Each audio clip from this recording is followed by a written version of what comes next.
a piece of metal, and I thought I'd make a cool sword.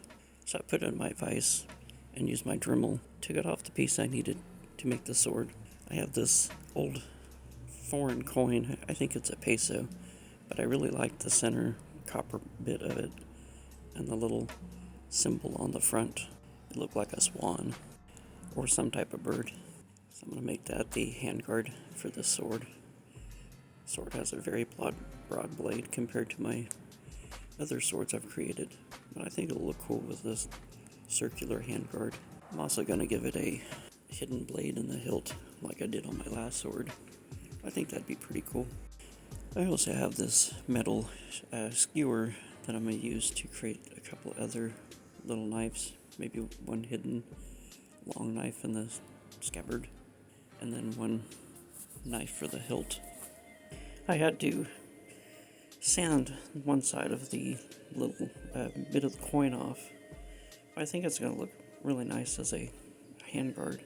And then I'll sharpen these and clean them up a bit, clean the rust off of them, and turn them into some hidden knives. It's pretty easy to drill the hole into this bit of copper, at least I think it's copper, or it might be bronze. And then I'll slide the tang of the sword through it, set it in place. I sharpen the hidden knives, trying to plan out my next move. I think this knife is going to go into the scabbard, and the other knife is going to go into the hilt. And then somewhere along the scabbard will be a small knife, and then some hidden throwing daggers, or hidden throwing spikes. It took me a little while to figure out how I was going to go about it. It's going through the process in my head. Started gluing the handle together where the hidden dagger is going to sit. It's going to run the entire length of the tang, so it's going to be very long. And then I started constructing the scabbard itself. The construction for the hidden dagger and the hilt is turning out okay, and the scabbard itself is coming along. I use clothespins to hold them into place, and I think I'm going to switch to these toothpicks as my throwing spikes. I added some super glue to 2 little bits of wood, and this will become the hilt. And then I'll use more wood to construct the scabbard. I decided to put the long hidden blade in the top of the scabbard, and then a couple of hidden knife, or like a utility knife towards the bottom, and then the hidden throwing spikes up towards the top. I still have some sanding to do on the handle and the hilt, but it's coming along pretty well. I decided that I'm going to put the hidden throwing spikes up towards the top of the scabbard for easy reach. Probably be accessible when the sword is not in the scabbard.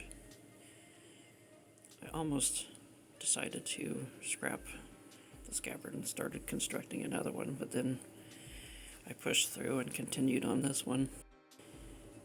I like the way the hidden dagger turned out. I still have some sanding to do on the handle. I decided to change out the little utility blade into something more round. And then the hidden long knife goes on top of the scabbard.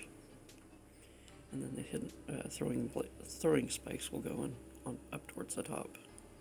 It took a lot of sanding, and I kept pushing through to get this project done. I think it's turning out okay. I'm going to use a paint pen to start coloring it. This paint pen has worked really well for me in the past, so I think it'll work fine. I might end up painting the blades black and then scuffing them up a bit so they're not so shiny. I don't want the blades shiny, so I want them kind of a dull, kind of flat back black color. And this will probably sand off and just kind of turn the blade dark, which is the look I'm going for. I'll probably cover the handle with some thread. The hidden blade turned out really nice. I like the way it's well hidden in the hilt. I painted the small throwing spikes with some silver paint, and the scabbard with some black paint, and used some Sharpie markers in places. I used a flat black for the scabbard. This is my Grandmaster Ninja. I'll be customizing a new outfit for him. This is what I have on him so far. The Ninja Sword turned out really nice. It's one of the largest ones I've made as far as the width of the blade goes. And the handguard has that bird motif on it, which I think turned out really nice. Hidden hilt knife just fits in there with some friction, so it doesn't fall out easy. This is my second sword I created with a hidden hilt knife. And it's become one of my favorite things to do with my ninja swords. I really like that feature. The sword turned out with this flat black, kind of brushed black metal look. Slides into the scabbard with a little bit of effort because of the hidden long blade. The throwing spikes are also just fit in there with a little bit of pressure. It takes a little bit of work to get them out, but at least they don't just fall out. And all they are just toothpicks that are colored with a silver Sharpie marker and black Sharpie marker for the handle. And there's 3 in there, and they fit in there with some friction.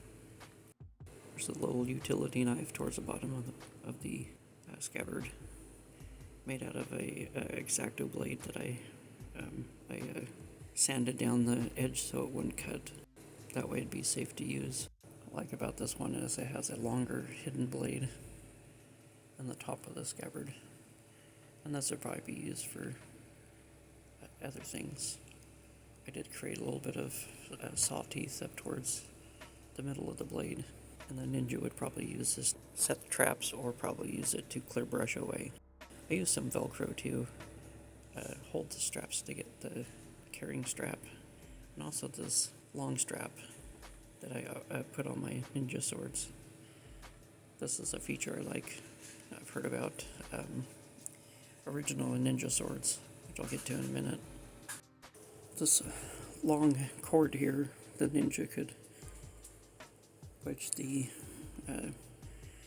sword into an area and use the strap to rappel down, or maybe use it as a tripwire.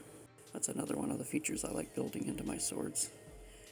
It has a strap to put it on his back and carry it on his back. It'd probably be too long to draw from his back, but as a feature I like building into my ninja swords. I've been kind of fascinated with ninjas since the 80s. I guess it's just the 80s kid in me. I always like making ninja swords. This is one of the things I enjoy doing. And the more little hidden features I could build into them, I think it adds personality to my ninja swords.